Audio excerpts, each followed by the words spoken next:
2 3 4 5 पांचों बॉक्सेस बाहर रखवा फटाक से।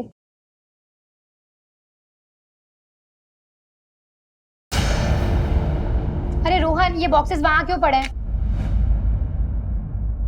कब से रखे हैं वहां? पैक करना है, लेकर आओ। हाँ हाँ मैम, मैं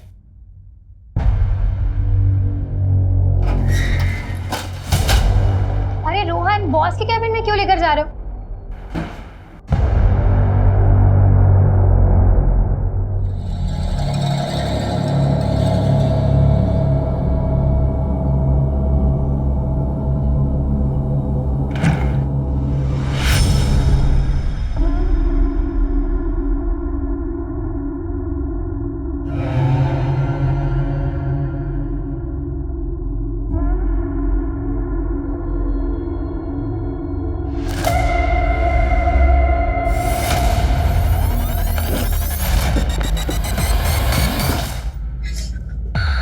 क्या कर रही थी यहाँ? सब वो लाइट ऑफ करने आई थी। आइंदा से बिना पूछे मेरे कैबिन में मत आना। जी।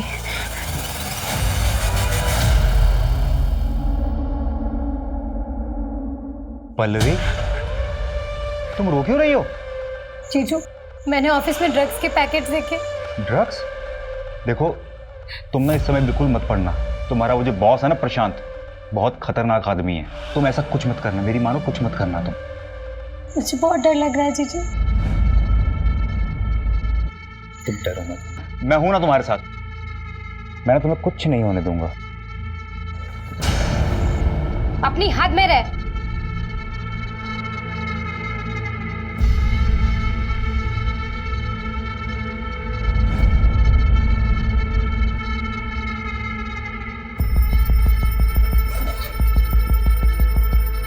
पल्लवी, ये कैसे कपड़े पहन के रखे हैं? ढंग के कपड़े नहीं पहन सकती? दीदी, मुझे समझ नहीं आता कि औरतों की ऐसी क्या मजबूरी होती है कि पति की इतनी बड़ी गलतियों को बस ऐसे ही इग्नोर कर देते हैं। ठीक है, छोटे कपड़े पहने, स्किन दिख रही है, इसका मतलब ये नहीं है कि इनविटेशन मिल गया कि चाहे जब आओ चांस मारो। अच्छा मेरी बात सुन, ये क्या कर रही है तू? मैं जा रही हूँ। कहाँ जा रही है? अपने एक दोस्त के यहाँ कुछ दिन वहीं रहूंगी और उसके बाद रेंट पर शिफ्ट हो जाऊंगी। सुन, ना तो तू कहीं जाएगी और ना ही अपने बॉस के खिलाफ कोई कंप्लेन करेगी। मैं जा रही हूँ और बाकी सामान बाद में लेकर जाऊंगी। आप सोचिए ना दीदी, जो आदमी आपके घर में रहकर आपकी बहन की इज्जत पे हाथ डाल सकता है, वो बाहर जाकर क्या कुछ नहीं करता होगा। अरे मैं तुम्हें छोड़ दूं कहीं? Thank you. क्या एटीट्यूड है इस लड़की में।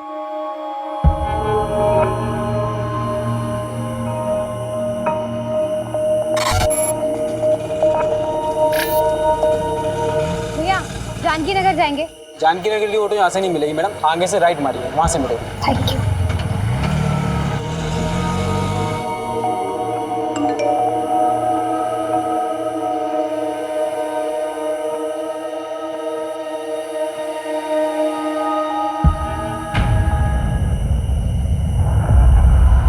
जरा सी भी आवाज निकाली ना तो जान से मार डालूंगा। चलो उठ। ये क्या हालत बना रखी है तूने अपनी?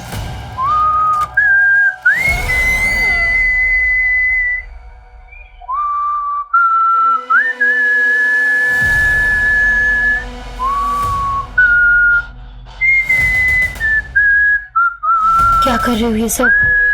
प्लीज मुझे जाने दो, प्लीज।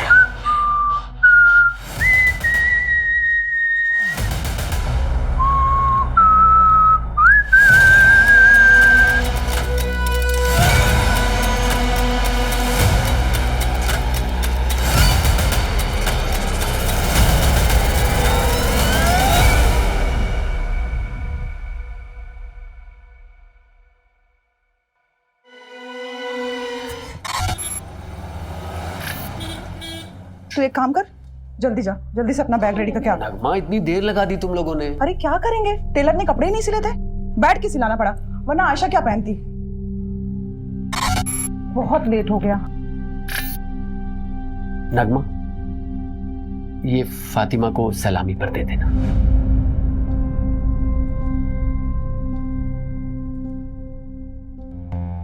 आमिर, ये तो बहुत महंगा लग रहा है, इसकी क्या जरूरत थी? हम उनको तोहफे में बहुत सारे कपड़े दे रहे हैं ना। नगमा, तुम्हारी खाला ने हमारे निकाह पर बहुत कीमती सेट दिया था, इतना तो करना ही चाहिए ना। कम से कम तुम उनके ताने सुनने से बच जाओगी। आमिर, लेकिन आगे आयशा का बोर्ड का एग्जाम है, इतने सारे खर्चे हैं, और वैसे भी शादी में बहुत खर्चा हो चुका है। मैं मैनेज करूंगा, तुम टेंशन मत लो। उज्जैन जाना है कि नहीं जाना? चलो जल्दी करो।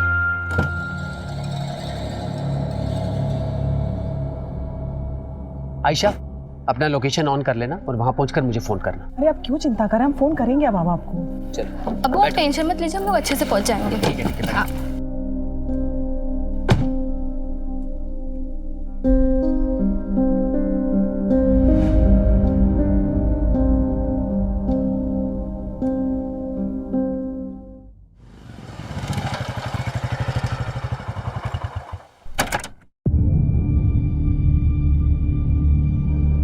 अर्जुन, कल से काम पर मत आना, आकर अपनी सैलरी ले लेना।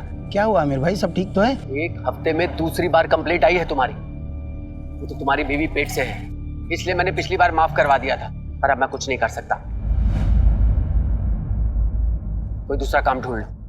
आमिर भाई, क्या है ना कि नई जगह जाऊंगा, नया जॉब ढूंढूंगा, नए दोस्त यार मिलेंगे। अब दोस्ती यार में थोड़ा पीना पाना तो हो गई, उस नशे के चक्कर में कभी आपके घर की असलियत निकल गई तो ना। अरे नहीं निकलेगी नहीं, बोलूँगा नहीं। इन क्या है, नशे में जबान पे काबू थोड़ी रहे। कमीने, मैंने तेरे साथ इतना कुछ किया और तू मुझे ही धमकी दे रहा है। अब देखता हूँ कैसे ऑफिस में आता है तू, और कैसे अपने बचे हुए 20 दिन की पगार लेता है। मैं भी देखता हूँ कैसे मिलेगा तो पैसे मिलेगा। आयशा बेटा, अब्बू को लोकेशन भेजा? कब का भेज दी?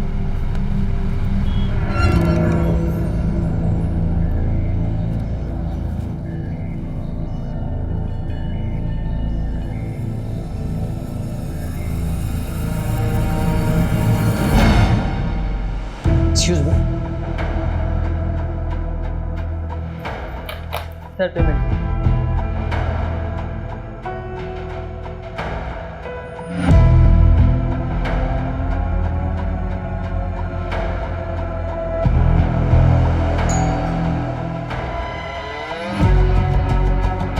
कैसी हो रोशनी?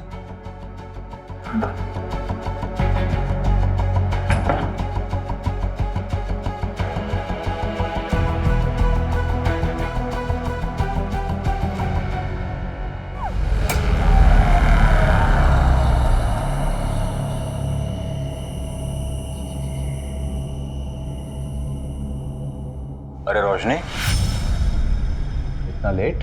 हाँ, वो आज ना ऑफिस में बहुत ज़्यादा काम था, इसलिए लेट हो गई। ठीक है, कल से ऑफिस मत जाना। पर और सुनो, अंदर ना मैंने मटन ला के रखा है, उसे बना दो जरा। निलय, सॉरी ना, आगे से मैं ध्यान रखूंगी। मैं ऑफिस से हमेशा टाइम पे आ जाऊंगी। पता है तुम्हें, बॉस ने मेरी सैलरी भी बढ़ा दी है। अच्छा, मैं मटन बना के आती हूँ।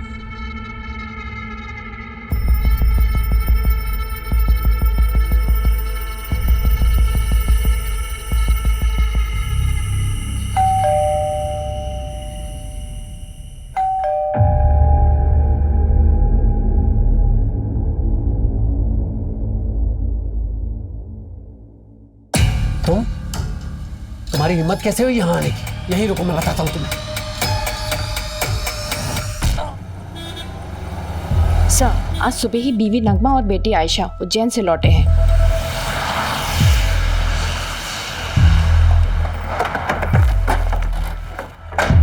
चलो साइड हटो। क्या मिला लगा रखा? चलो हटो यहाँ से। आमिर उठ जाओ, क्या हो गया आपको? उठो आमिर, प्लीज उठ जाओ, क्या हो गया? ये क्या हो गया?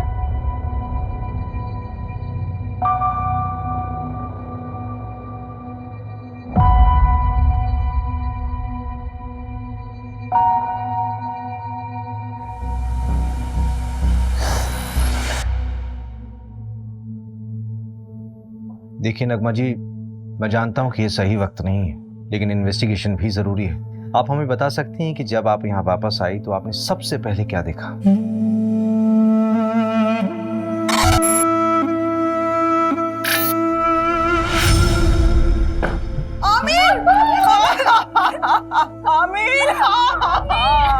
जब यहाँ से गए तो सब कुछ बिल्कुल ठीक था। आमिर बहुत खुश थे। पता नहीं किसने ये सब कर दिया। सर, हमारे आने के पहले कुछ मोहल्ले वालों ने यहाँ भीड़ लगा रखी थी। पूरा क्राइम सीन कंटामिनेट कर दिया ऐसा। आई डाउट कि फॉरेंसिक वालों को यहाँ ज़्यादा कुछ मिलेगा। ठीक है, जो कुछ भी पॉसिबल हो उनको बोलो कि एविडेंस कलेक्ट करें। Okay sir.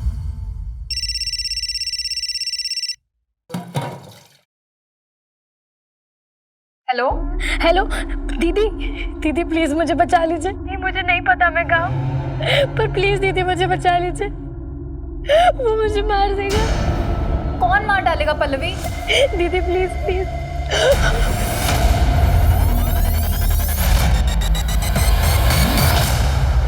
नहीं सर, हमें किसी पर कोई शक नहीं है। अच्छा, आप लोगों के उज्जैन जाने से पहले आमिर का किसी से लड़ाई झगड़ा हुआ था या फिर आपकी फैमिली में कोई इशू? आमिर बहुत अच्छे इंसान थे, उनकी किसी से कोई दुश्मनी नहीं थी। पानी लीजिए। घर से कोई सामान गायब हुआ था? हाँ, मेरा लैपटॉप गायब था और अब्बू का फोन। ठीक है, डिटेल्स दे दीजिए। अगर इसके अलावा कुछ भी याद आए तो हमें बताइएगा ज़रूर। अभी जा सकते हैं आप।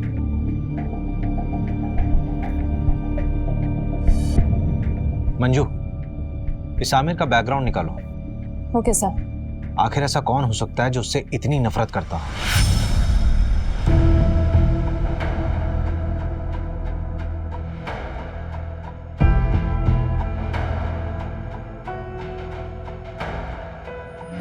मैंने ऑफिस में ड्रग्स के पैकेट्स देखे।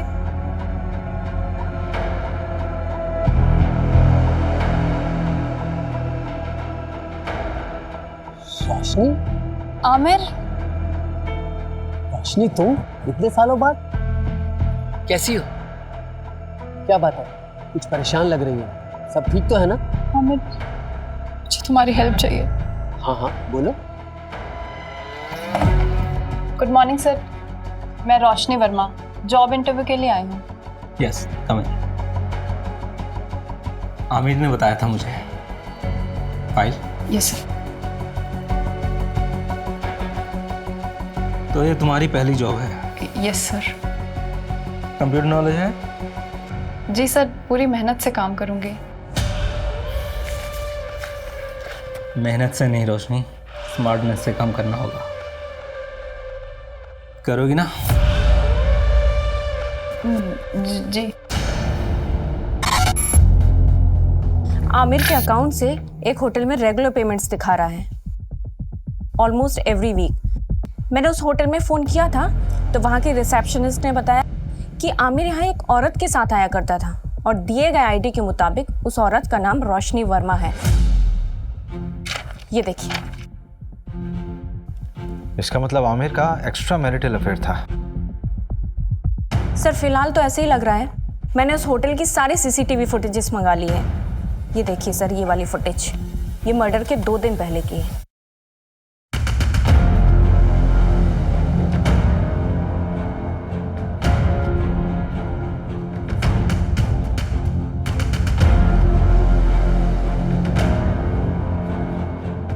ये आदमी उसका पीछा कर रहा है। सर, इस आदमी की बॉडी लैंग्वेज बहुत डाउटफुल है। ऐसा लग रहा है जैसे ये इन पर नजर रखे हुए है। मैंने इसकी फोटो सर्कुलेट करवा दी है सर। गुड। हेलो। आमिर को उसकी बीवी ने मारा है। कौन बोल रहा है? फिर से बोलिए आप। आमिर को उसकी बीवी ने मारा है। लेकिन नगमा अपने हस्बैंड को क्यों मारेगी? हेलो। फिर से लगाओ। The number you are trying to call is currently switched off. एक ऐप है, मैं लोकेशन चेक करता हूँ। जल्दी करो। लोकेशन जहांगीराबाद है। इसका मतलब कॉलर आमिर के एरिया से ही थी। सर, नगमा को उठा ले क्या? नहीं, किसी रैंडम कॉल के बेस पे हम किसी भी विक्टिम की वाइफ को नहीं उठा सकते। हो सकता है हत्यारे ने हमें भटकाने के लिए खुद कॉल किया हो या किसी से करवाया हो। इस नंबर को ट्रेस करो। Okay sir. मर्डर से 2 दिन पहले नगमा के सारी मूवमेंट को ट्रैक करो। उसके उज्जैन वाली शादी, उसका आना जाना, सब कुछ। Okay sir. मैं जी जान लगा दूंगा रोशनी, बल्कि मैंने तो कल की ही मीटिंग सेट की है। तुम टेंशन मत लो, मैं तुम्हारी बहन को कुछ नहीं होने दूंगा। ध्यान रखना, प्रशांत बहुत खतरनाक है। तुम मेरी फिक्र मत करो रोशनी।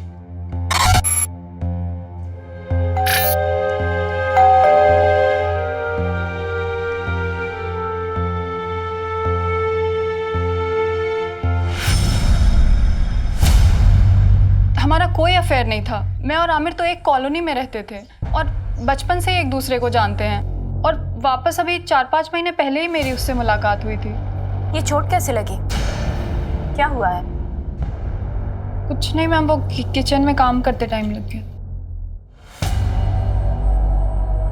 तुमने कहा कि आमिर सिर्फ तुम्हारा दोस्त था, बचपन का दोस्त, तो फिर होटल में क्यों मिलते थे? क्या हुआ रोशनी? ये पुलिस क्यों आई है? वो आमिर का मर्डर हुआ है, उसी सिलसिले में पूछताछ करने के लिए आए हम लोग। कौन आमिर? वो मेरी कंपनी में सिक्योरिटी एजेंसी का सुपरवाइजर था। हाँ तो ये तुमसे पूछताछ क्यों कर रहे हैं? देखिए ये वहाँ ना 9 से 6 जॉब करने जाती है, रिश्तेदारी निभाने नहीं। तुम कभी मिले हो आमिर से? अरे मैं क्यों मिलूंगा? आप लोग बात किसके बारे में कर रहे हैं मैं तो ये तक नहीं जानता। अच्छा, ये देखो, कुछ याद आया? चल आने चल। सर मैंने कुछ सब याद कराता हूँ, चल। अरे मेरी कोई गलती नहीं, मुझे क्यों लेके जा रहे हो? अरे मैंने कुछ नहीं किया, छोड़ो मुझे। सर मैंने आमिर का मर्डर नहीं किया है। अगर तूने आमिर का मर्डर नहीं किया तो तूने झूठ क्यों बोला कि तू आमिर को नहीं जानता? तो क्या सच बोलता? क्या आमिर मेरी बीवी के साथ होटल में जाता है? क्या करते आप लोग? सहानुभूति देकर छोड़ देते? नहीं ना। वैसे आमिर का मर्डर हुआ कभी है? 23 तारीख को। 23 तारीख को तो मैं यहाँ था ही नहीं, मैं तो इंदौर में था अपने दोस्त के यहाँ। चल नंबर बता तेरे दोस्त का। लिख लीजिए नंबर, लेकिन फोन नहीं लगेगा उसका। क्यों? क्योंकि वो दुबई चला गया है।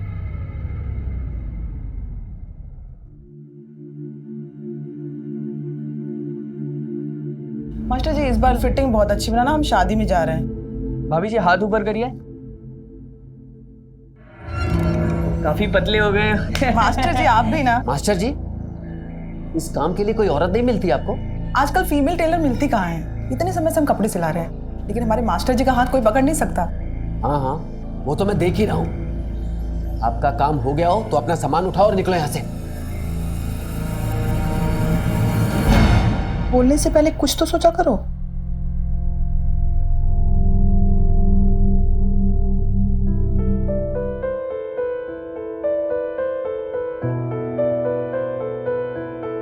हैप्पी बर्थडे नगमा। अभी तक नाराज हो नगमा? प्लीज मुझे माफ कर दो। और वो जो टेलर मास्टर के सामने आपने किया, वो क्या सोच रहे होंगे वो? अच्छा तो माफी से काम नहीं चलेगा तो मुर्गा बन जाता हूं मैं। अच्छा बस, अब ज्यादा नौटंकी करने की जरूरत नहीं है, चलो उठो। Happy birthday to you, happy birthday to you.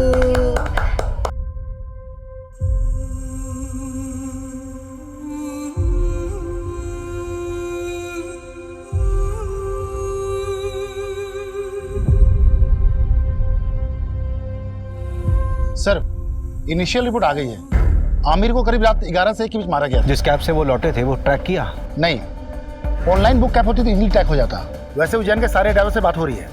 Sir Ujjain से एक और बात पता चली है, नगमा का शादी से पहले किसी फरहान नाम के लड़के से अफेयर था। तो शादी से पहले था ना? नहीं सर, अभी भी है। नगमा जिस शादी के लिए उज्जैन गई थी ना, वहां से 2-3 घंटों के लिए गायब थी, उसी फरहान से मिलने के लिए। फरहान?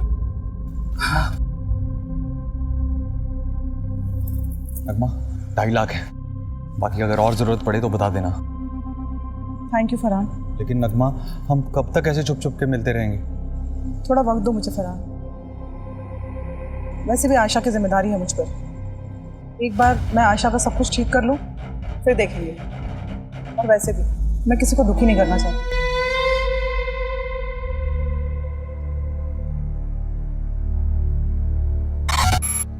तो ठीक है, बैठ।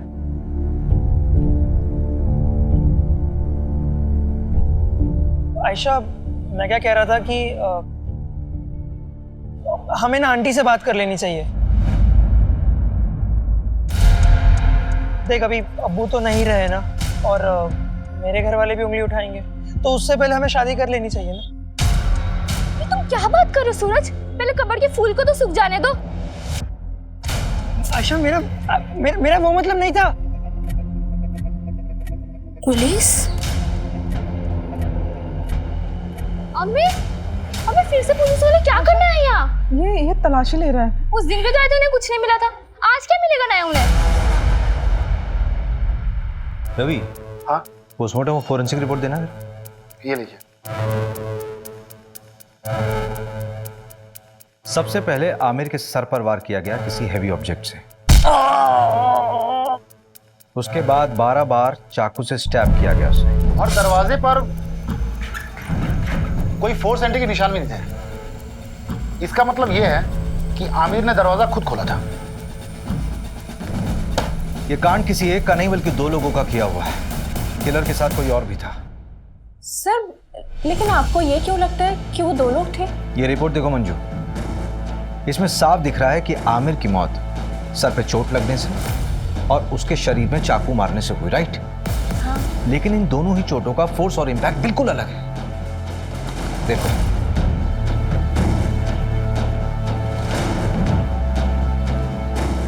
एक काम करो, इस घर की एक बार फिर से अच्छे से तलाशी लो। ठीक है। Okay sir.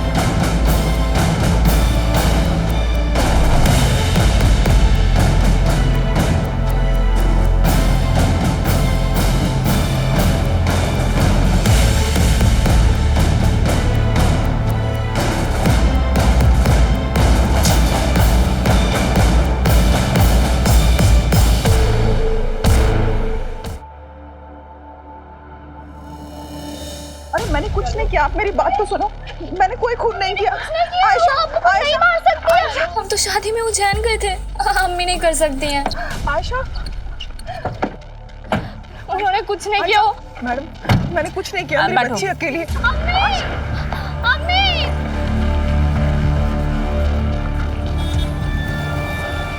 सर, ये नगमा तो अभी तक कुछ काम का बोली ही नहीं है। बोलेगी। एक बार चाकू की फोरेंसिक रिपोर्ट तो आने दो। आखिर ये चाकू उसी के घर से बरामद हुआ था ना, उसी की अलमारी से। Yes sir. रवि भाई, तुम कहाँ बिजी हो? ये फाइल आमिर के घर से मिली थी, वही पढ़ रहा था। इसमें एक एफआईआर कॉपी है। 4 महीने पहले रोशनी ने न्यू मार्ग थाने में एक एफआईआर दर्ज करवाई थी अपनी सगी बहन के किडनैपिंग। किडनैपिंग? स्ट्रेंज। इसका मतलब है रोशनी 2 विक्टिम से जुड़ी हुई। एक तो उसकी खुद की बहन जो 4 महीने से लापता है, और एक दूसरा आमिर। लेकिन सबसे बड़ा सवाल ये उठ रहा है रवि कि ये फाइल आमिर के पास क्या कर रही थी? अजीब तो है। ये देखिए, इस फाइल में ना कई सारे एड्रेसेस हैं, और ये फोटो देखिए आप।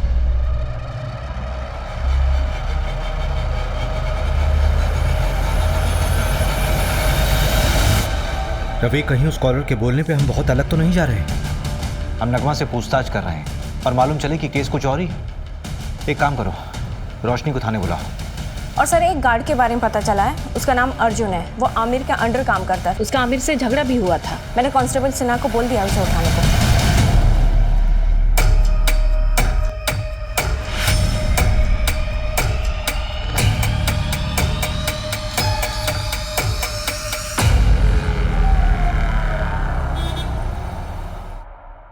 सर मैं सच कह रहा हूँ, मैंने कुछ नहीं किया, मैंने किसी को नहीं मारा है। हाँ, आमिर से गुस्सा जरूर था क्योंकि वो नौकरी से निकालने की बात कर रहा था, और उसके मर्डर के बाद मुझे किसी ने नहीं बोला कि काम पे वापस मत आओ। हाँ, मेरा फायदा जरूर हुआ है, पर मैंने किसी को नहीं मारा है सर। ये तो तोते की तरह खुद ही सब कुछ बोल रहा है। हाँ सर, वो हमारे साथ का ही था। बस सुपरवाइजर बनने के बाद उसको अचानक बहुत गुस्सा आने लगा, हर छोटी छोटी बात पे चिढ़ जाता था। तेरे मुंह से ही पहली बार सुन रहा हूँ कि आमिर को गुस्सा आता था। हाँ सर, आप चाहे तो वो आयशा के बॉयफ्रेंड सूरज, हाँ सूरज से भी पूछ सकते हैं। मैंने ही पकड़ा था उन दोनों को मार्केट में, और आमिर को खबर देके मैंने ही बुलाया था। यार, मजहबी लड़के के साथ घूमती है। ये आजादी दी थी मैंने तुझे। मेरे नीचे काम करने वाला अर्जुन ये मुझे फोन करके बताता है कि अपनी बेटी को संभाल लो। क्या इज्जत रह गई? सर हम शादी करना चाहते हैं सर। मैं प्यार करता हूँ इसमें सर। आज के बाद इसके साथ नजर आया ना तो जान से मार दूंगा तुझे। सर प्लीज भाग यहाँ से। पल्लवी के लिए मैं कहाँ कहाँ नहीं भागी सर, पर किसी ने मेरी मदद नहीं की। सिर्फ आमिर मेरी मदद कर रहा था। पल्लवी की कोई दोस्त थी जहां वो गई थी, उसका नाम या पता मालूम चल सकता है? पता नहीं। उस दिन पल्लवी ने मेरे किसी मैसेज का रिप्लाई नहीं किया। मुझे लगा शायद गुस्सा है इसलिए नहीं किया। फिर अचानक एक दिन कॉल आई और तब मुझे पता चला कि वो किडनैप हुई है। पर प्लीज दीदी मुझे बचा लीजिए, वो मुझे मार देगा। मुझे पता है सर, ये सब उस प्रशांत का किया धरा है। मेहनत से नहीं रोशनी, स्मार्टनेस से काम करना होगा। नाम के लिए तो उसकी एक कुरियर एजेंसी है, लेकिन असली पैसा ड्रग्स बेच के कमाता है। कुरियर बॉक्सेस में ड्रग्स डाला जाता है और लोगों को कुरियर की तरह डिलीवर किया जाता है। और क्योंकि ये सब लोकल डिलीवरी होती है इसलिए कभी चेकिंग में भी नहीं आता। पल्लवी ने ड्रग्स देख लिया था। सब मेरी गलती है सर, मुझे उसे अकेले जाने ही नहीं देना चाहिए था। मेरी मदद तो पुलिस ने भी नहीं की। प्रशांत का नाम तक नहीं लिखा है एफआईआर में। उल्टा मुझसे कहने लगे कि तुम्हारी बहन किसी के साथ भाग गई होगी। हम ढूंढेंगे उसे, इट्स अ प्रॉमिस। तो जब हम तुम्हारे घर आए थे तब क्यों नहीं बताया था ये सब? आमिर, ये देखो, किसी बैंक का अकाउंट नंबर है, SRV बैंक। रोशनी, ये स्विट्जरलैंड का बैंक है। एक मिनट, ये डायरी जहां से उठाई है वहीं रख दो।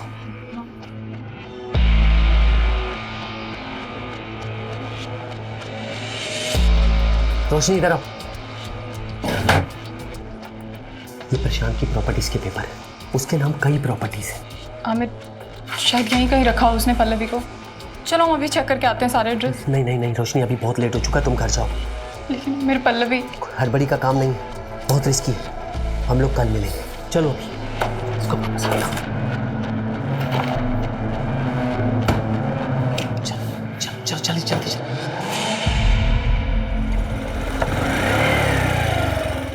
रोशनी, मैंने 3 प्रॉपर्टीज देखी हैं जो काफी टाइम से खाली पड़ी है। उनमें से एक ही है। चलो पहले ये चेक कर लेते हैं।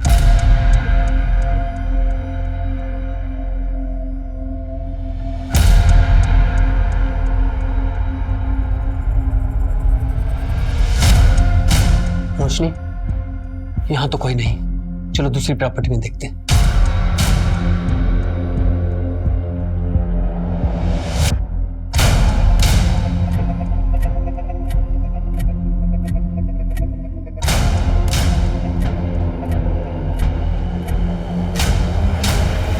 रोशनी, ये जगह सेफ नहीं है।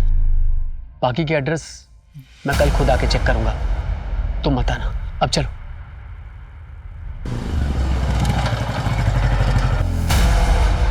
रोशनी, तुम टेंशन मत लो, मैं पल्लवी को ढूंढ लूंगा। आमिर, अभी मैं घर निकलती हूँ। अगर निलय मुझसे पहले आ गया ना तो बहुत प्रॉब्लम हो जाएगी।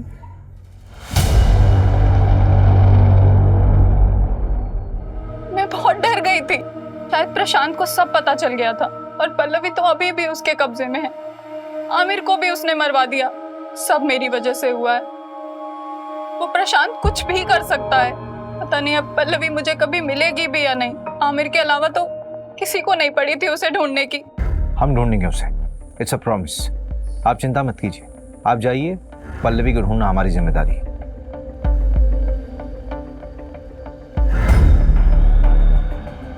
रवि, जिस नंबर से पल्लवी ने कॉल किया था उसकी डिटेल्स निकालो और इस कॉलर का भी इन्वेस्टिगेशन स्पीड अप कर दो, जिसने आमिर की वाइफ का नाम लिया था। इस प्रशांत को यहाँ बुलाओ। ठीक है, उसे बुलाता हूँ थाने, लेकिन काफ़ी टाइम हो गया। पल्लवी जिंदा मिलेगी मुश्किल लगता है।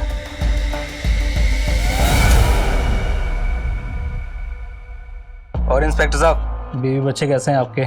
बहुत अच्छे। अच्छे रहे तो कितना अच्छा है ना? धमकी दे रहा? अरे नहीं इंस्पेक्टर साहब, ऐसा आप कैसे कर सकता हूँ? आप बताइए क्या सेवा कर सकता हूँ आपकी? आमिर को जानता है? हाँ, हमारे यहाँ की सिक्योरिटी का सुपरवाइजर था, लेकिन सुना है बहुत बुरी तरह से मर्डर हुआ है उसका। किसने किया है? पल्लवी को जानता है? जी हाँ, हमारे यहाँ काम करती थी डेटा एंट्री ऑपरेटर का। फिर अचानक उसने जॉब छोड़ दी। उसने मारा आमिर को। ज़्यादा स्मार्ट बनने की ज़रूरत नहीं है, सीधे सीधे बता कि तुझे कब पता चला कि आमिर तुझे इन्वेस्टिगेट कर रहा था। आमिर के लिए मैं भगवान था, वो मुझे इन्वेस्टिगेट क्यों करेगा? ऐसा कौन सा भगवान वाला काम किया आपने? उसकी बेटी का अबॉर्शन करवाना था, उसके लिए पैसे और सीक्रेट डॉक्टर का नंबर मैंने ही दिया था। डॉक्टर का कॉन्टैक्ट नंबर? हाँ बिल्कुल, आप भी जाइए, आपकी भी प्रॉब्लम है ना, वो भी सॉल्व कर देगा वो। ज्यादा बकवास नहीं। हाँ, लेडीज़ हैं आप, पर हम लेडीज़ की इज्जत करते हैं, इसीलिए एक गुस्ताखी माफ़ कर देते हैं, वरना क्या और क्या करेगा? मंजू मंजू मंजू,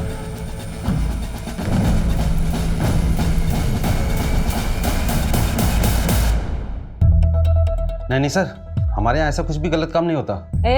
एक तो बिना पुलिस को इन्फॉर्म किए एक नाबालिग लड़की का अबॉर्शन करा दिया, ऊपर से झूठ बोल रहे हो। अभी तो सिर्फ तुम्हारा लाइसेंस रद्द करूंगी, अगर और झूठ बोला ना तो सीधा जेल में डाल दूंगी।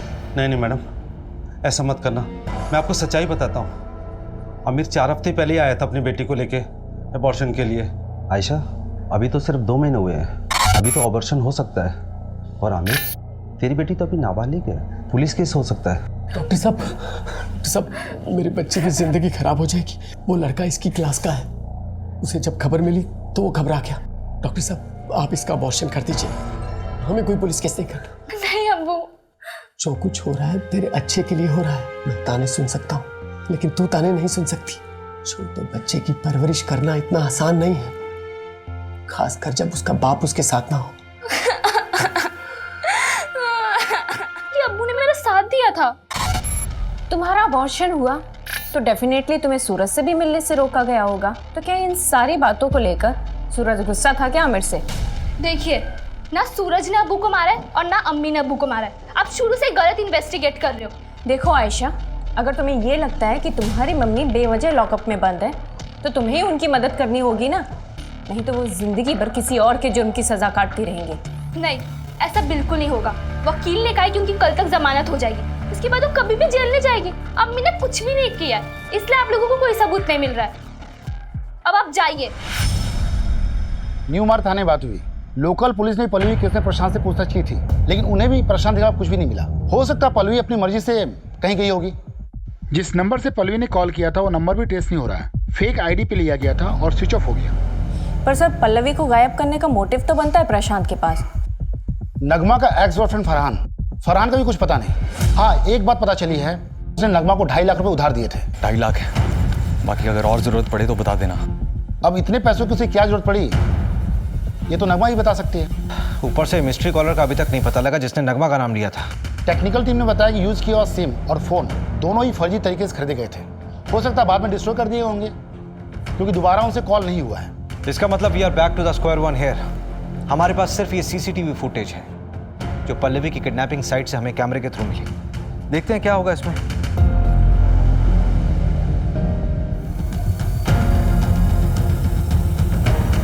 इन दोनों ऑटो वालों से भी न्यू मार्ग पुलिस ने बात की थी। पल्लवी ने यहीं पे उन 2 ऑटो वालों से बात की थी। इसी कैमरे का फुटेज देखा था ना हमने। हाँ, फुटेज के मुताबिक पल्लवी ने यहाँ से राइट लिया हो, लेकिन आगे तो कॉलोनी का एंड हो रहा है, आगे का पूरा रास्ता सुनसान है। पल्लवी यहाँ से कहाँ गई होगी? यहाँ से सीधे कुछ दूरी पर एक बहुत बड़ी फैक्ट्री है जो अब खंडर बन चुकी है, वहाँ चलकर देखें क्या? चल।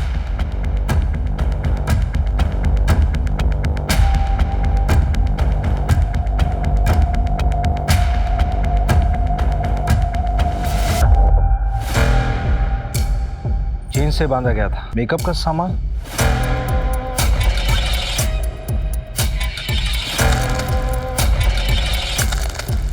ये न्यूज़पेपर 3 हफ्ता पुराना है, इसका मतलब कम से कम 3 हफ्ता पहले कोई यहाँ होगा।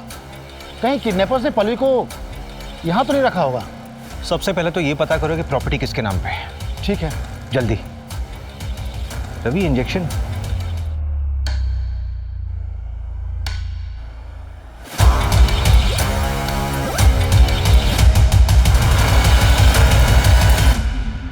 सर, इनकी बेल हो गई।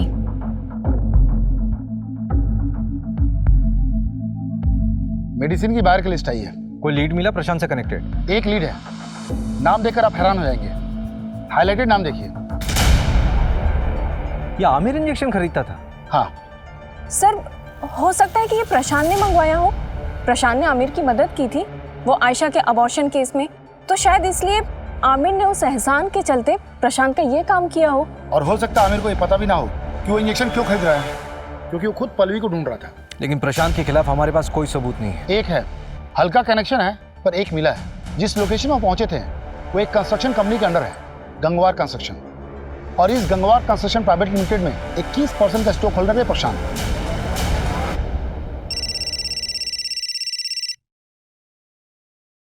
हेलो, गाड़ी में बैठो।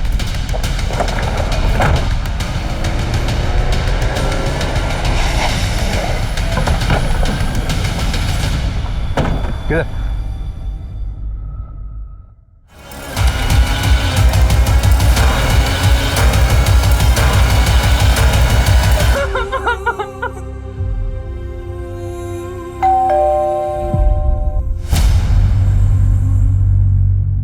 आप लोग फिर से? इस बार तुम्हें बेल नहीं होने वाली। चाकू की फोरेंसिक रिपोर्ट आ गई है, तुम्हारे फिंगरप्रिंट्स मैच हुए हैं। फोरेंसिक रिपोर्ट के मुताबिक इस चाकू में जो खून मिला है उस खून में हीमोग्लोबिन लेवल कम है और ब्लड क्लॉट थोड़ा ज्यादा। तो ये जो खून इस चाकू में मिला है वो विक्टिम के मर्डर के कम से कम 24 से 48 घंटे बाद का है, मतलब पोस्टमार्टम के बाद का ब्लड है। आमिर को उसकी बीवी ने मारा है।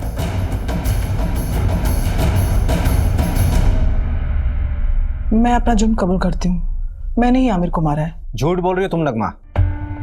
मर्डर रात के 11 बजे से 1 बजे के बीच में हुआ। रात के 10 बजे तो तुम देवास टोल क्रॉस कर रही थी और रात के 2 बजे सीहोर टोल। इसका मतलब ये हुआ कि जब मर्डर हुआ उस वक्त तुम रास्ते में थी और करीब 3:30 बजे तुम घर पर वापस लौटी।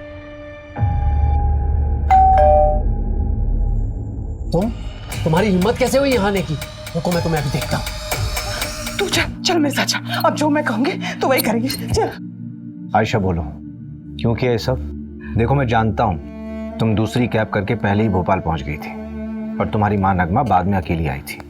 देवास टोल नाके के सीसीटीवी फुटेज में तुम्हारी माँ कैब में अकेली दिखाई दे रही है। इसके आगे जाकर हमने इन्वेस्टिगेट किया तो पता चला कि मर्डर के समय तुम्हारी माँ घर पर थी ही नहीं। सबूत हैं हमारे पास। सर प्लीज, मैं आपके आगे हाथ जोड़ती हूँ, इसको छोड़ दीजिए। इसकी सजा मुझे दे दीजिए। ये अभी बहुत छोटी है, इसकी पूरी जिंदगी बर्बाद हो जाएगी। आयशा मैं तुमसे पूछ रहा हूँ, बोलो क्यों किया तुमने ऐसा? नगमा तो तुम दोनों को भगाने वाली थी, फिर क्यों? बोलो आयशा। क्योंकि मैं नहीं भाग पा रही थी। कैसे चली जाती मैं? कैसे भूलती है सब कुछ? वो मेरा रेप करता था, मेरा खुद का बाप। जो अबॉर्शन करवाया था वो सूरज का बच्चा नहीं, वो कमीना आमिर का था। तुम्हारी अम्मी ने पैसों का इंतजाम किया था तो फिर क्यों नहीं चली गई? नहीं जाना था मुझे, नहीं भागना था। जब तक मैं उस कमीने को सजा नहीं दिला देती मैं नहीं भूल पाती है सब कुछ। लेकिन अब मैं भूल सकती हूँ, चैन से जी सकती हूँ, सूरज के साथ या फिर इस जेल में, पर जी सकती हूँ। पल्लवी का किडनैप भी आमिर ने किया होगा, उसी ने उसका रेप और मर्डर किया होगा। पोस्टमार्टम के मुताबिक जिस वक्त पल्लवी का मर्डर हुआ उस वक्त प्रशांत मुंबई में था।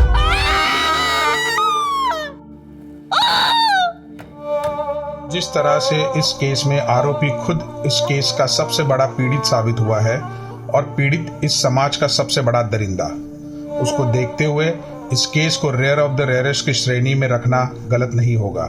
सारे सबूतों के बिना पर आमिर मलिक मर्डर केस में ये juvenile justice board Ayesha Malik को 3 महीने की सजा सुनाती है और इस दौरान वो जमानत की अर्जी भी लगा सकती है। सब inspector Sandeep Gawai, PSI at Belkadi police station. Sir वो टॉपर थे स्टाफ सिलेक्शन में, ईमानदार एंड ऑनेस्ट मैन। बॉडी कब मिली? सकाळी 7:30 के आसपास। सुनसान सड़क थी सर। लोकल पुलिस का कहना है कि हिट एंड रन केस हो सकता है। हिट एंड रन है या कुछ और, इसका पता हम लगाएंगे सुधार। हो सकता है जो उन्हें 6 दिख रहा हो असल में वो 9 हो। उनके सीनियर से पता चला है वो काफी आइडियल पर्सन थे। कहीं पढ़ा था sir, ideal is not a real. जैसे अभी आपने बताया ना वो 6 और 9 के बारे में। फिर भी एक पुलिस वाले को कोई क्यों मारेगा? वही पता लगाना है रश्मि। अरे आप हमें रोक क्यों रही हैं? क्या हुआ है यहाँ? सर बताइए यहाँ पे क्या हो रहा है? सर बताइए यहाँ पे क्या हो रहा है? रुको, देखिए मैं पत्रकार तो हूँ नहीं जो यहाँ वहाँ की बातें सुन के स्टेटमेंट बना दूँ। पुलिस वाला हूँ, अभी अभी आया हूँ, जांच करूंगा उसके बाद ही कुछ कहूँगा। रवि साहब, ये है Vijay Sharma. Hello sir. Sub inspector Rashmi आणि API सिद्धार्थ। काय वाटतंय नितीन? सर विश्वास बसत नाहीये। हमारा तो पूरा डिपार्टमेंट शॉक है। आज सवेरे कुछ बच्चे लोग यहाँ खेलने आए थे, उन्होंने इन्फॉर्म किया। सर देखने में तो ये हिट एंड रन का केस लगता है। और वहाँ वो टायर के निशान देखे तो लगता है सर कोई मीडियम साइज का ट्रक या तो फिर टेम्पो होगा।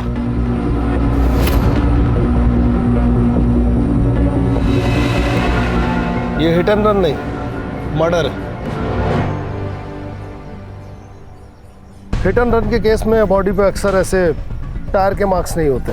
हिट एंड रन के केस में अक्सर बॉडी पार्ट जैसे ब्रेन, हार्ट, रीढ़ की हड्डी ये डैमेज होता है। इसे किसी ने यहाँ लिटाया है और उसके बाद इस पे ट्रक चलाया है। सर बहुत ही बहरे में से मारा है। ठीक से चेक करो इसे। रश्मि, इस केस से जुड़े सारे डिटेल्स चाहिए और संदीप के पर्सनल डिटेल्स भी। जलगांव के बेलकड़ी गांव पुलिस चौकी के पीएसआई संदीप गवई की बेरहमी से मौत हो चुकी है। सड़क से मिली। पुलिस वाले को कौन मार सकता है?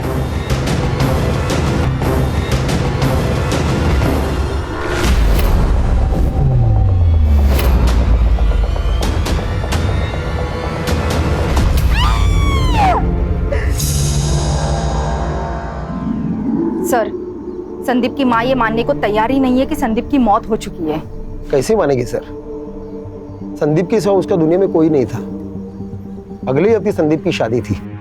नितिन सर, शादी में सिर्फ लड्डू खाने मत आना, 2 दिन पहले सब काम करने के लिए आना है। हो काकू, पक्का आऊंगा, नक्की। काकू बोल के मस्का मत लगाओ। आना है मतलब आना है। ये देखो मेरा बेटा आ गया। आप लोग नहीं आएंगे ना तो ये शादी के फेरे भी नहीं लेगा। तू यहाँ भी शुरू हो गई। अरे सॉरी आप प्लीज, तू चल घरी। अरे मी नाही बोलत होते नितीन सर, हळदीला पण यायचं। अरे मला सांगू दे, असं काय करतो तू? संदीप ऐसे किसी केस में इन्वेस्टिगेशन कर रहा था जिसमें उसकी जान को खतरा हो? नहीं सर, पर हाँ वो प्राइवेटली कुछ ढूंढ रहा था। उसके बारे में मुझे कुछ नहीं पता। हाँ सर, 3 महीने पहले सर का यहाँ पोस्टिंग हुआ था, तब से मैं उनके साथ हूँ, लेकिन मुझे भी पता नहीं चला कि वो आखिर ढूंढ क्या रहे हैं। नितिन, तुम्हारे हिसाब से संदीप ऑनेस्ट, स्ट्रिक्ट और उसूलों वाला इंसान था, फिर ये लुका छिपी क्यों? ऐसा कौन सा केस था जो उसने तुम्हें बताना भी जरूरी नहीं समझा? सर, कल शाम 7:30 बजे प्रिया साठे नाम के किसी लड़के ने संदीप को कॉल किया था। मैंने कॉल लॉग चेक किए तो पता चला कि पिछले 4 दिनों से उनकी कंटिन्यूअसली बातें चल रही थी। संदीप के फोन की पूरी CDR मुझे चाहिए। जी सर। कौन है प्रिया साठे, जानते हो? हाँ सर, उन दोनों के बीच कुछ तो था, पर क्या था वो मुझे पता नहीं। उस दिन मैंने उसे पहली बार देखा था। प्रिया, कहाँ पे गाड़ी थमो।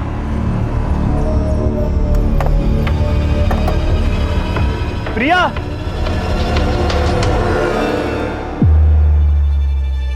मैंने सर से पूछा कि वो लड़की कौन थी, तभी उन्होंने मुझे बताया कि वो उनके कॉलेज की पुरानी फ्रेंड थी। लेकिन दूसरी बार जब मैं ड्यूटी खत्म करके घर जा रहा था, 2 लोग अकेले सुनसान जगह पे हाथ पकड़ के बैठे रहेंगे, तो इसका क्या मतलब हो सकता है सर? बाद में मुझे पता चला कि प्रिया शादीशुदा है। 1 साल पहले ही उसकी शादी हो चुकी है। मैंने उन्हें बहुत समझाने की कोशिश की, पर आखिर में जूनियर हूं सर, मेरी कौन सुनेगा?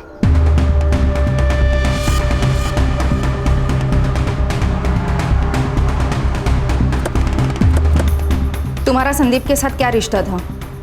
हम कॉलेज के दोस्त थे। कॉलेज के बाद किसी से कांटेक्ट नहीं था। हम दोनों भी अभी कुछ हफ्तों पहले ही मिले थे। तुम्हारे पति को पता है तुम्हारे और संदीप के बारे में? नहीं, मैंने उन्हें कभी नहीं बताया। क्यों? क्योंकि मुझे जरूरी नहीं लगा। संदीप और मैं दोस्त है, इससे आप लोगों को क्या प्रॉब्लम है? मैडम, जब दोस्त का मर्डर हो जाएगा तो सवाल उठेंगे और प्रॉब्लम भी होगी। लेकिन मुझ पर क्यों?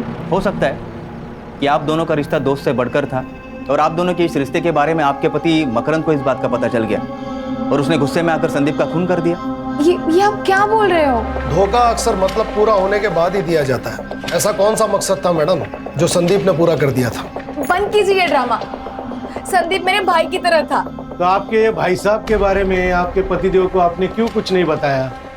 क्यों सब छुपा के रखा? म्हणजे काहीतरी होतच ना। ऐसा कुछ नहीं है। मकरंद से मैं प्यार करती हूँ और हम दोनों खुश हैं। करता क्या है ये मकरंद? जी, उनका दाल चावल का होलसेल का बिजनेस है और उसी सिलसिले में उनका जलगांव जाना होता है। मोबाइल नंबर दीजिए उनका। सर, मुझे तो लव ट्रायंगल की बू आ रही है। लव ट्रायंगल में किसी एक का मरना तय है, ये तो इतिहास में लिखा हुआ है। सुतार, इस मकरंद और संदीप के बारे में सारी डिटेल पता करो, और रश्मि, प्रिया के बारे में सब पता करके बताओ। सर, ये प्रिया तो डॉक्टर राजा आठवले की बेटी है।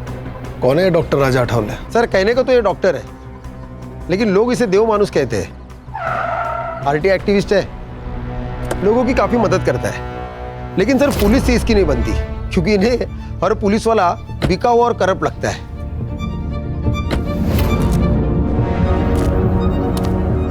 अरे राजा साहब, आप क्या हुआ? क्या हुआ तुम्हें नहीं पता? जब जनता का सेवक ही जनता की सेवा ना करे तो मुझे तो आना ही पड़ेगा ना। ये मंजरी है, इसके पुरखों की जमीन को एक लोकल गुंडा हड़पना चाहता है। इसने कंप्लेंट दी पर तुम लोगों ने कोई एक्शन नहीं लिया। दरअसल राजा साहब, वो हुआ ये कि क्या क्या वो क्या मतलब, ये विधवा है तो इसकी कंप्लेंट को तुम सीरियसली नहीं लोगे? ये मत समझना कि अकेली है, इसका भाई अभी जिंदा है, राजा अठावले। और सुनो, अगर कल तक उस रघु का तुमने कोई बंदोबस्त नहीं किया ना, तो परसों बिना बताए अपना रेजिग्नेशन डाल देना। रश्मि, ये तो एक अलग ही एंगल निकल के आ गया। कहीं ऐसा तो नहीं कि प्रिया के पिता डॉक्टर राजा अठावले को संदीप और प्रिया के बारे में पता पड़ गया और उसने गुस्से में आकर संदीप को मरवा दिया? सर, कहने को तो बहुत कुछ हो सकता है, लेकिन हम उस पर डायरेक्ट डाउट नहीं ले सकते। बड़े चाहने वाले हैं उसके। सर, अगर वो इन्वॉल्व है तो पूरे सबूत के साथ जाना पड़ेगा। कहाँ है इस डॉक्टर साहब और देव मानुष का क्लिनिक? आ जाओ। सर, आप निकल रहे हैं? हाँ, आज थोड़ा लेट हो गया। वो मैं आपके लिए मच्छी करी लेकर आई थी। अरे वाह, मतलब तुम्हें मेरा वीक पॉइंट मालूम है कि मुझे मच्छी करी बहुत पसंद है, वो भी तुम्हारे हाथों की। तो ठीक है, थोड़ा लेट और सही। एक काम करो, तुम प्लेट्स लगाओ, मैं हाथ धोकर आता हूँ, ठीक है?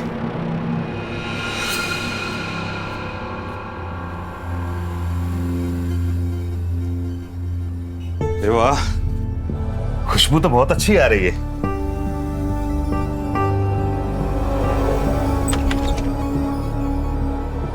अरे भाई को आना, देख रुक्मिनी फिश फ्राई से लेकर आई है। ताई, या ना, मैं आपके लिए भी प्लेट लगाती हूँ। रहने दो रुक्मिनी, इतने प्यार से जिनके लिए लाई हो उन्हीं को खाने दो, कहीं कम ना पड़ जाए। क्या बोले जा रही हो, पागल हो क्या? आप क्यों भूल जाते हैं कि आपका एक घर है, बीवी है, परिवार है जो आपके लिए वेट कर रहा है, पर आप हमारी परवाह किए बगैर यहाँ एक पराई औरत के साथ खाना खा रहे हैं। सर, मैं आती हूँ।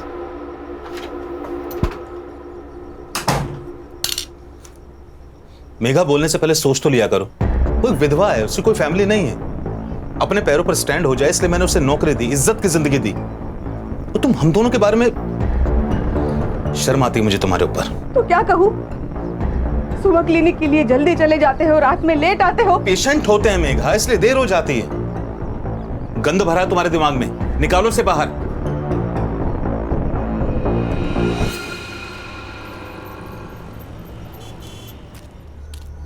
संदीप, संदीप! अरे ताई, तुम्ही इथे? क्या हुआ? तांबे भाऊ आपके सर आज भी टिफिन भूल के आए हैं। मैं उनकी पसंदीदा भिंडी बनाई थी, वो लेके आई हूँ। कहाँ है संदीप? वो ताई, वो अभी पेट्रोलिंग के लिए गए। तो एक काम करो तांबे भाऊ, उसको फोन करके बुला लो। मैं तब तक खाना लगाती हूँ। फोन नहीं लग रहा काकी, आप खाना रख दीजिए, मैं उसे बता दूंगा। फोन नहीं लग रहा है? ठीक है बड़े साहब, आप ना उसे याद से खाना खाने के लिए बोल देना, भूल जाएगा नहीं तो। तांबे भाऊ, खीर खाई? सर, आपने झूठ क्यों बोला? उन पर क्या बीत रही है इसका अंदाजा हम नहीं लगा सकते।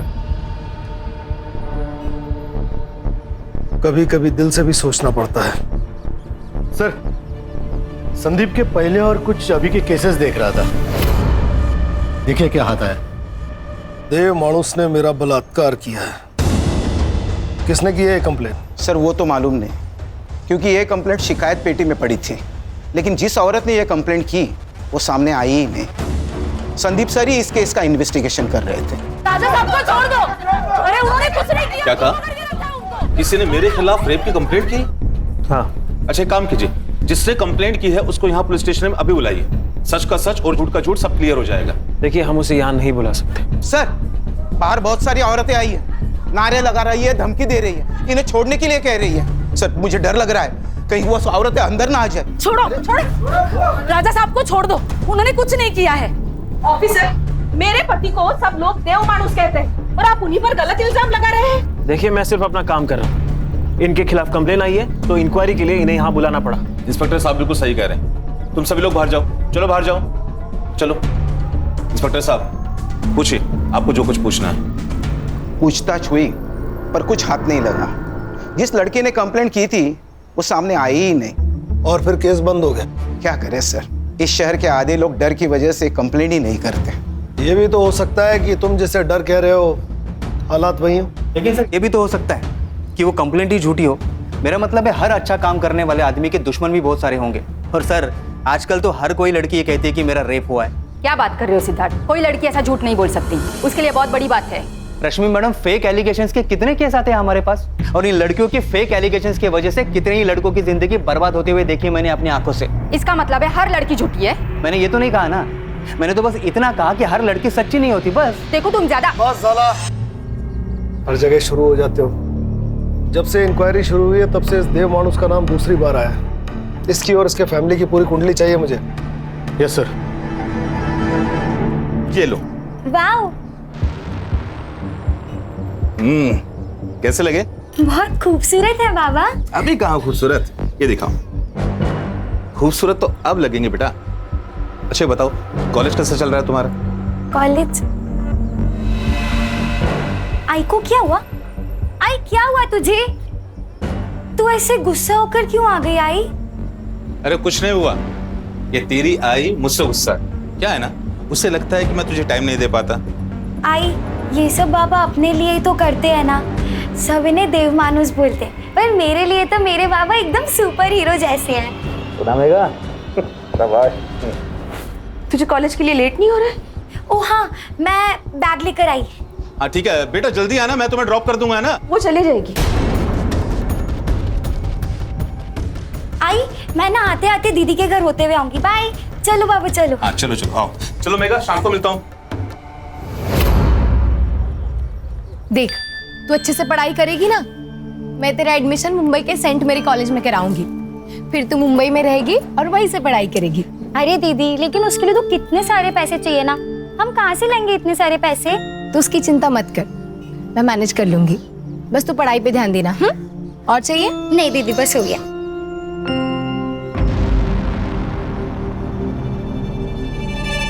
ये कंगन कब खरीदे? ये तो मुझे आज सुबह ही बाबा ने दिए। कितने खूबसूरत है ना। निकाल कर फेंक दे। यहाँ हर चीज की कीमत चुकानी पड़ती है नीतू। बिना मतलब के यहाँ कोई किसी के लिए कुछ भी नहीं करता। दीदी, वो बाबा है हमारे सौतेले।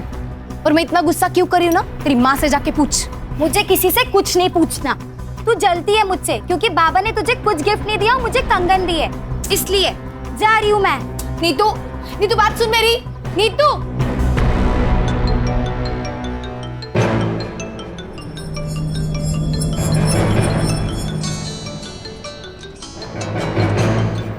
हेलो। देखकर अनदेखा अच्छा कर लेती है तू माँ है या चुड़ैल? शर्म नहीं आती तुझे? प्रिया तुम शांत हो जा। कैसे शांत रहूं आई? पहले बालिया, अब ये कंगन, ये सब किस और जा रहा है ना, सब समझ रही हूँ मैं।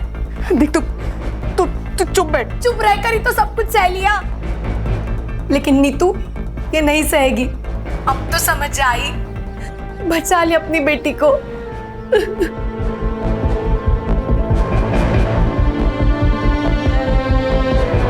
सर, पोस्टमार्टम रिपोर्ट के अनुसार संदीप की मौत रात को 11 से 3 बजे के बीच हुई।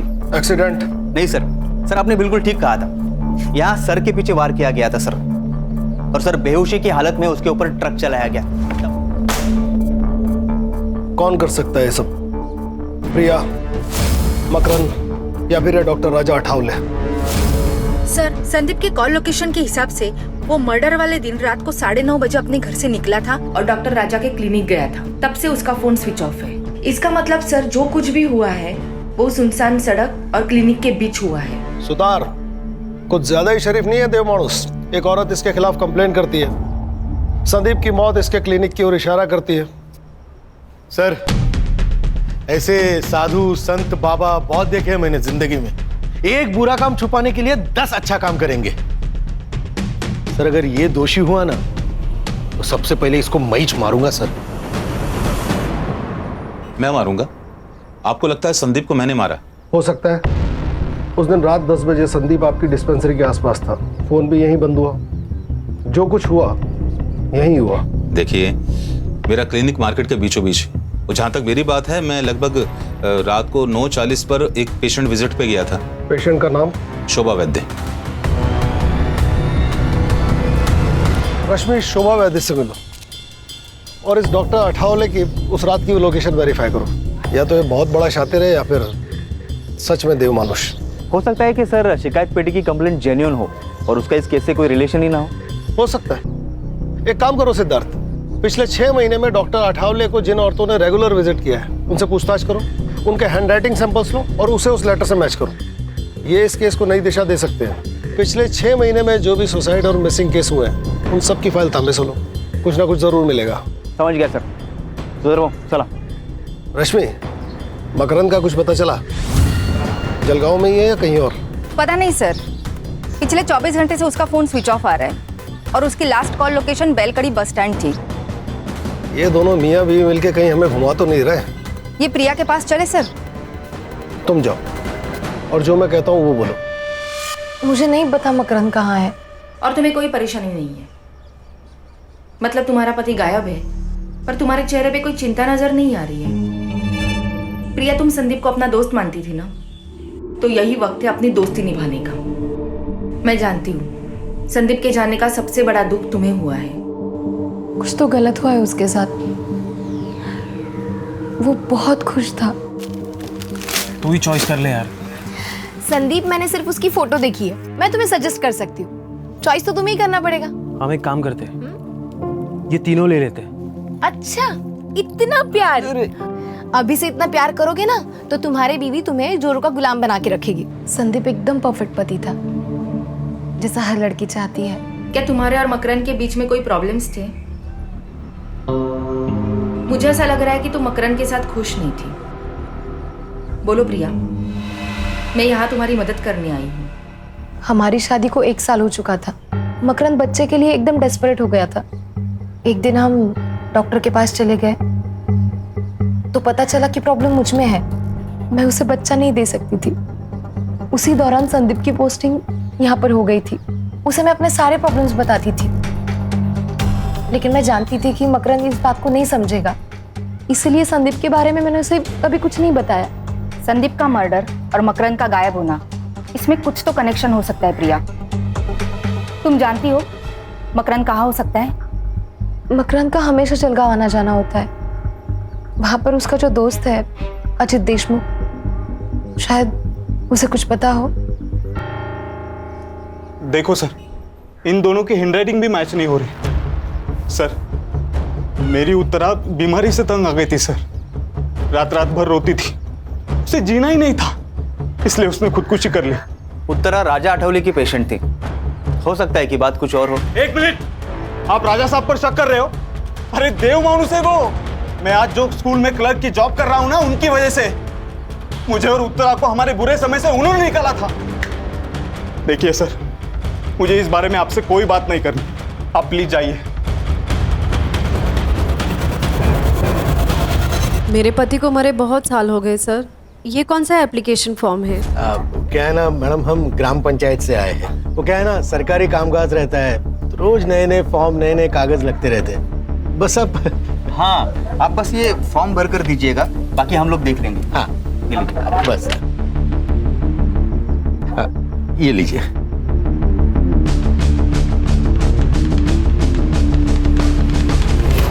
सर, मकरंद से बात हुई और वो उसका दोस्त अजित देशमुख, उससे भी बात हुई। वो दोनों साथ में ही थे। मैंने मकरंद को बुला लिया है, कल वो पुलिस स्टेशन आ जाएगा।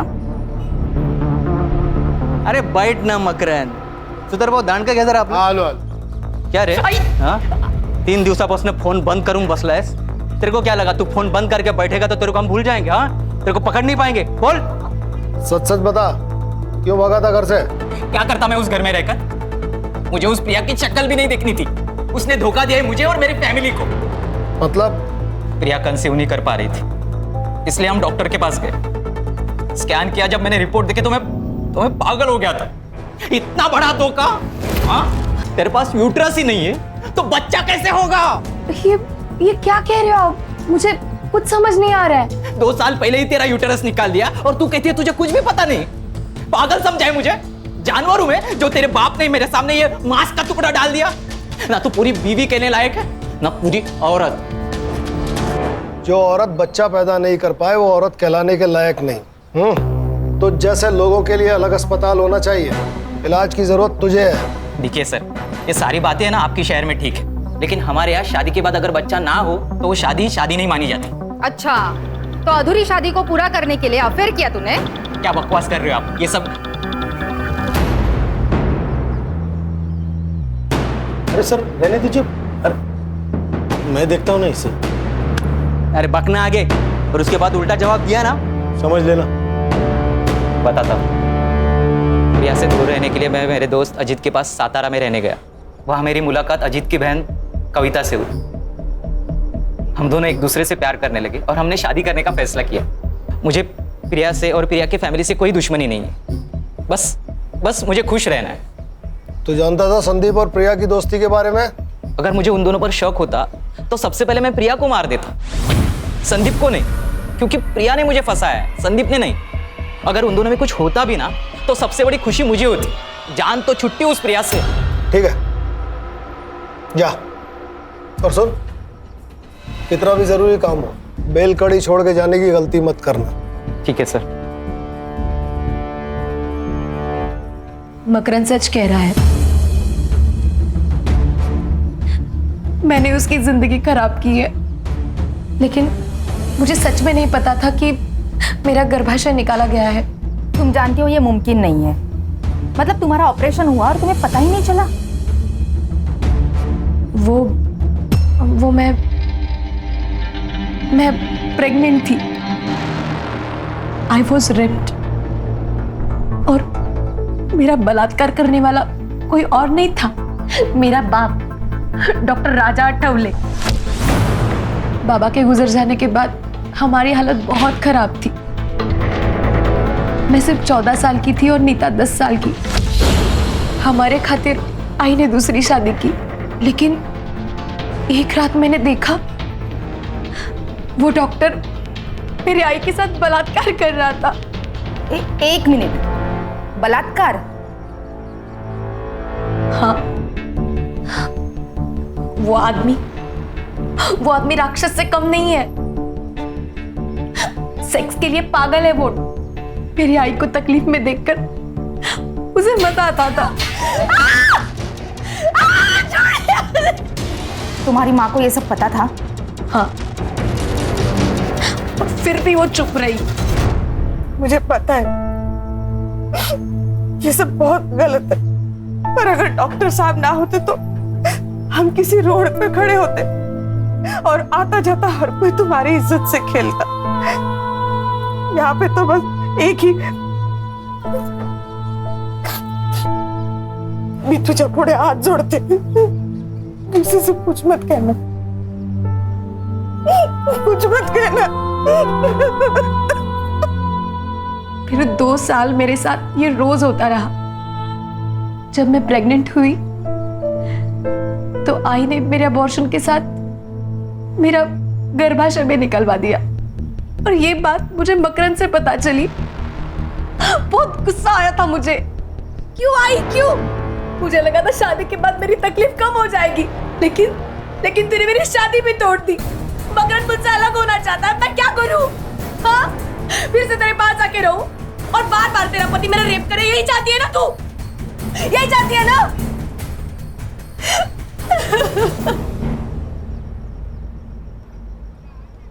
कोई साथ में नहीं था मैडम, किसको बताती?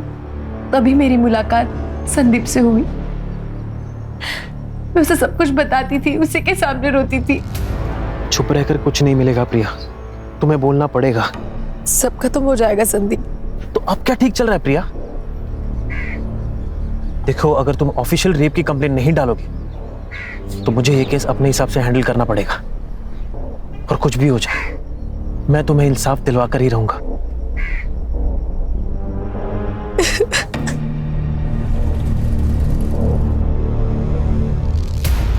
वो मुझे इंसाफ दिलाना चाहता था। इसके पहले ही संदीप कुछ करता, किसी ने डॉक्टर के खिलाफ रेप की कंप्लेंट शिकायत पेटी में डाल दी, केस फाइल हुआ, लेकिन हुआ कुछ नहीं। इसलिए मैंने उसको सब सच सच बता दिया। डॉक्टर राजा आठवले असल में डॉक्टर है ही नहीं। आई ने मुझे बताया था कि वो सतारा में लैब टेक्नीशियन था। 12 साल पहले वो जलगांव आया और फिर उसने डॉक्टर की प्रैक्टिस की है। संदीप इसी की इन्वेस्टिगेशन कर रहा था।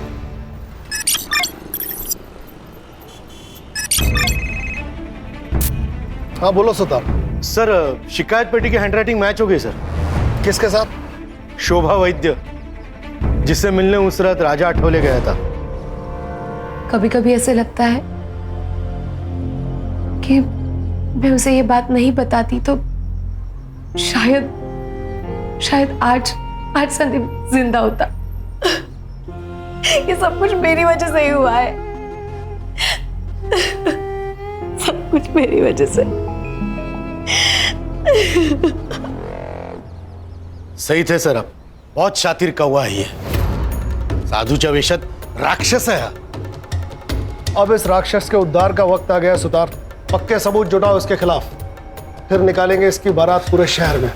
सुतार, पता लगाओ अभी इसका टारगेट कौन है, किसका इलाज चल रहा है वहां फिलहाल। रश्मि, अगर संदीप को यह पता था कि यह डॉक्टर फेक है तो उसने इसके खिलाफ मेडिकल काउंसिल में कांटेक्ट किया होगा। पता लगाओ। Yes sir. हैंडराइटिंग के बारे में कुछ पता चला? अपने हैंडराइटिंग एक्सपर्ट उस पर काम कर रहे हैं, वो भी मिल जाएगी सर। टाइम नहीं है। अगर सबूत मिलने से पहले डॉक्टर गायब हो गया, तुम सबको गायब कर दूंगा। आप लोग यहाँ सब गप्पे मार रहे हैं, मेरी बेटी की शादी है। तांबे बहू, ये मिठाई पूरे पुलिस स्टेशन को बांट दो।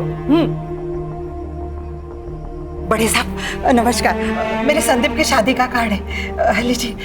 पूरे परिवार के साथ आना है, कोई भी बहाना नहीं चलेगा। नितिन साहब, एक दिन पूरे पुलिस स्टेशन को छुट्टी, और एक दिन पुलिस स्टेशन को छुट्टी दी तो कोई पहाड़ नहीं टूटने वाला।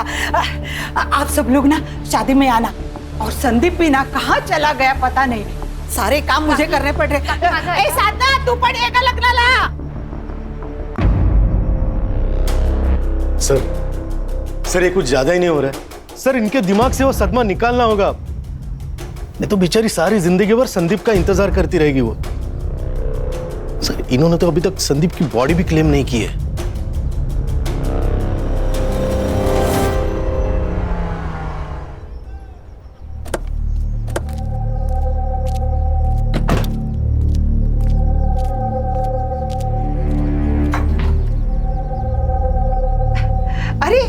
आप सब लोग आ गए, बहुत सारे काम पड़े हैं। मुझे ना खाना बनाने वाले के पास भी जाना है। और तांबे बहू, शादी के दिन आपको ही गाड़ी सजानी है। हाँ, और ना क्या मैं लाल बत्ती की पुलिस की गाड़ी में थोड़ी ना मैं बहू को लेके आऊंगी। आप दोनों को काम करने के लिए आना है। अरे तुम इथे क्या उभे आहात? हाँ, ये तो सो रहा है। संदीप का एक्सीडेंट हो गया, वो बच नहीं सका। बड़े सब क्या बोल रहे हैं? ये तो सो रहा है। संदीप अब नहीं रहा काकी, आखिरी बार उसका चेहरा देख लीजिए।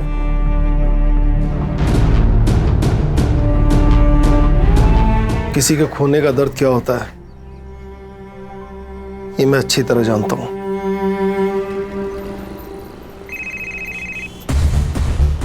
हाँ बोलो सुतार। सर, शिकायत पेटी की हैंडराइटिंग मैच हो गई सर। किसके साथ? शोभा वैद्य, जिससे मिलने उस रात राजा आठवले गया था। तुम्हारी हैंडराइटिंग इस लेटर से मैच हो रही है, जिसमें तुमने लिखा है कि देव मानुस ने तुम्हारा बलात्कार किया है। और उसी देव मानुस ने कहा कि संदीप के मर्डर की रात वो आपके साथ था, आपसे मिलने आपके घर गया था, जबकि आपके फोन की लोकेशन उस रात डॉक्टर के क्लिनिक की थी। और अगर आप क्लिनिक पर थी तो डॉक्टर साहब वहां पर क्या कर रहे थे? सर, कुठला आता? भांडा फूट चुका है, अब सच बोलिए, नहीं तो ना खून का चार्ज लगाकर ये केस इधर ही बंद कर देंगे अब। और आपको बेटे को आपको मिलने के लिए जेल आना पड़ेगा। मैंने कुछ नहीं किया सर, सिर्फ झूठ बोला है मैंने कि उस रात डॉक्टर साहब मेरे साथ थे। उन्होंने मुझे धमकी दी थी, इसलिए मैंने झूठ बोला। तो अब सच बोल दो। एक दिन मेरी तबीयत खराब हो गई थी, मैं डॉक्टर साहब के पास गई। बस सब ठीक, अब तुम्हें आराम ही आराम मिलेगा।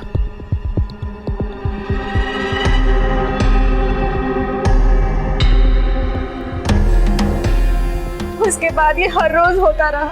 तो तुमने पुलिस स्टेशन आके कंप्लेंट क्यों नहीं की? हमारी हालत बहुत खराब थी मैम, खाने तक को पैसे नहीं थे। डॉक्टर साहब आते, मुझे पैसे देते थे और उसके बाद मुझे अपने आप से घिन आने लगी। मुझे ये सब बंद करना था सर, इसीलिए मैंने शिकायत पेटी में चिट्ठी डाल दी। तो जब पुलिस आपके दरवाजे आई तो सच क्यों नहीं बोला?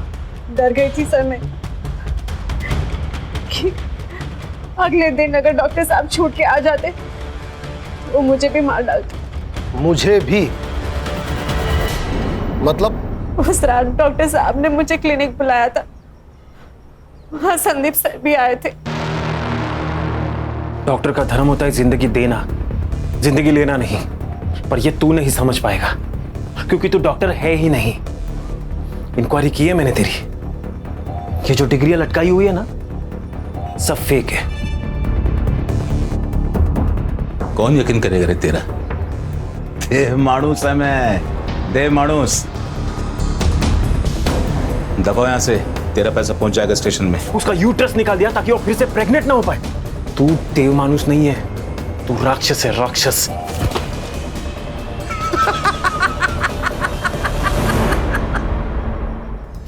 कुछ भी नहीं कर पाएगा रे तू। पिछले 12 सालों से खेल खेलता आ रहा है मैं, राजा ठावले, समझा क्या? अगर ऐसा ही है ना तो तुझे जिंदा रखना सबसे बड़ी गलती होगी। तू क्यों डर रही है? अरे हमारा नहीं है, बेहोश हुआ है बस। तू फोन दे, दे लवकर, दे दे दे। अरे दे। हाँ सुन, राजा बोल रहा हूं। किसको कॉल किया था उसने? किसको कॉल किया था? पता नहीं, पर बाद में बोला कि घर जाओ। और जब सुबह न्यूज़ देखा तो पता चला उन्होंने संदीप सर को मार दिया था।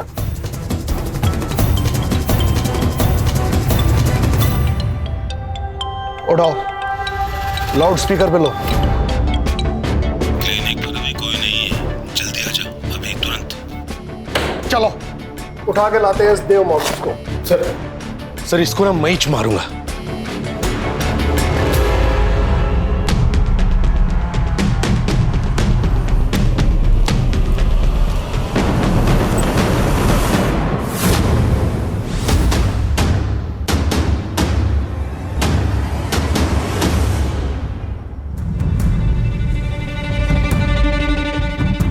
Sir, he is no more. Sir लगता है गला घोट के मारा है। अब इसे किसने मार दिया? हर चीज जगह पर है। इसे जिसने मारा है वो जानता था कि शोभा के बयान के हिसाब से संदीप को इन्हीं में से किसी एक ट्रॉफी से मारा गया है। इन ट्रॉफीज को फॉरेंसिक के लिए भेजो Sutar. Yes sir. Sir Raja ने शोभा को कॉल किया था और उसके 2 मिनट बाद इस सेल पर और एक फोन आया था। किसका? मकरंद का। हेलो, ओके ठीक है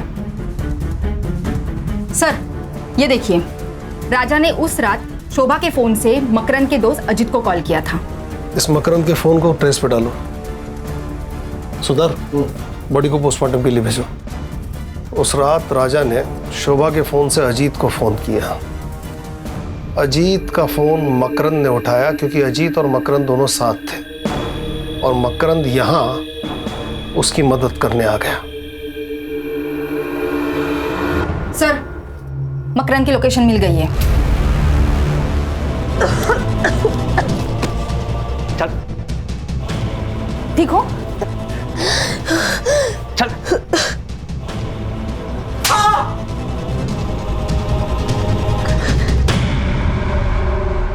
वो दाढ़ी बोल तो गया था पटापट।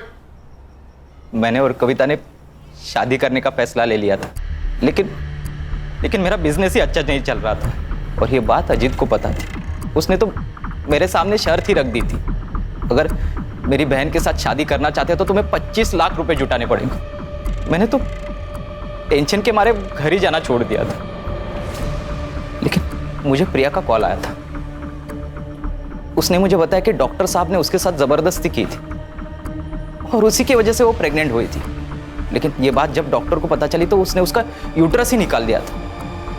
लेकिन ये सारी बातें सुनकर मेरे दिमाग में पैसा कमाने का रास्ता नजर आया। मेरा बलात्कार करने वाला कोई और नहीं था, मेरा बाप डॉक्टर राजा अठावले। अच्छा हुआ ना मैं कॉल रिकॉर्ड करता हूँ, नहीं तो ये एटीएम कार्ड मेरे हाथ में कैसे लगता। अब जब मैं बोलूं तब मुझे पैसे देते रहना। नहीं, टेंशन की कोई बात नहीं है, मैं किसी को कुछ नहीं बताऊंगा। लेकिन हाँ, अगर मुझे पैसे नहीं मिले तो ये ऑडियो क्लिप वायरल हो जाएगी, फिर तुम और तुम्हारी बेटी दोनों मिलकर खुदकुशी करना। हर महीने मुझे पैसे मिलते रहे और मैं जुटाता रहा, लेकिन प्रिया मुझे बार बार कॉल करके तंग करती रहती थी, इसलिए सातारा जाने के बाद मैं फोन ही बंद कर देता था। उस रात डॉक्टर साहब का कॉल अजीत को गया था। हाँ सुन, राजा बोल रहा हूँ, एक काम है तुझसे। 1 घंटे में 10 लाख कमाएगा? हाँ, कैसे? एक बॉडी को ठिकाने लगाना है, एक्सीडेंट लगना चाहिए। हाँ ठीक है। मैंने तुरंत हाँ कर दी क्योंकि मुझे पैसे जुटाने थे। अजीत का तो ट्रांसपोर्ट का बिजनेस था ही, इसलिए मैंने बिना बताए उसकी गाड़ी लेके बेलकड़ी पहुंचा तो मुझे पता चला कि वो एक पुलिस वाला था। जलगांव के बेलकड़ी गांव पुलिस चौकी के पीएसआई संदीप गवई की बेरहमी से मौत हो चुकी है। डॉक्टर साहब ने मेरे साथ बहुत बड़ा गेम खेला था, उसकी आइडेंटिटी मुझसे छुपा कर रखी थी। डॉक्टर राजा तुझे बाद में भी पैसे देता था ना, सोने का अंडा देने वाली मुर्गी को मार क्यों दिया? मुझे टिप मिली थी, डॉक्टर साहब ने अपनी जमीन बेचकर 3.5 करोड़ रुपए जमा किए थे, लेकिन जो खरीदार था उसकी एग्रीमेंट होने से पहले ही मौत हो चुकी थी, तो बेसिकली ये पैसा ब्लैक हो चुका था। मैंने सोचा क्यों ना पैसा ये मेरा हो जाए, इसलिए मैंने वो पैसा डॉक्टर साहब से कैसे निकालूं ये प्लान बनाया। मकरंद, मैं तुम्हें 10 लाख रुपए दूंगा, 1 लाख रुपए एक्स्ट्रा भी दूंगा। अरे नहीं चाहिए तुम्हारे 10 लाख, मुझे तुम्हारे 3.5 करोड़ रुपए चाहिए। 3.5 करोड़? हाँ, जो तुमने मुझे धोखा दिया है ना। प्रिया को क्यों मारना चाहता था? डॉक्टर साहब की मौत की तलवार मेरे सर पर हमेशा रहती थी, इसलिए उन दोनों को मारकर उनकी मौत में सुसाइड बता देता और ऑडियो क्लिप वायरल करने के बाद ये बात साबित ही हो जाती, फिर मैं और कविता आराम से जिंदगी बिता पाती। बहुत सपने देखे तूने, बाकी के सपने अब जेल में देखना। कहा था ना तुझसे, तुझे इलाज की जरूरत है, तो जैसों का बस यही इलाज है। चल छोड़ दो, चल। इस केस में आरोपी मकरंद साठे को पीएसआई संदीप गवाई और राजा अठावले के मर्डर के लिए आईपीसी की धारा 302, आपराधिक साजिश के लिए 120B और सबूतों से छेड़छाड़ के लिए आईपीसी की धारा 204 के तहत 10 साल की सजा सुनाई गई।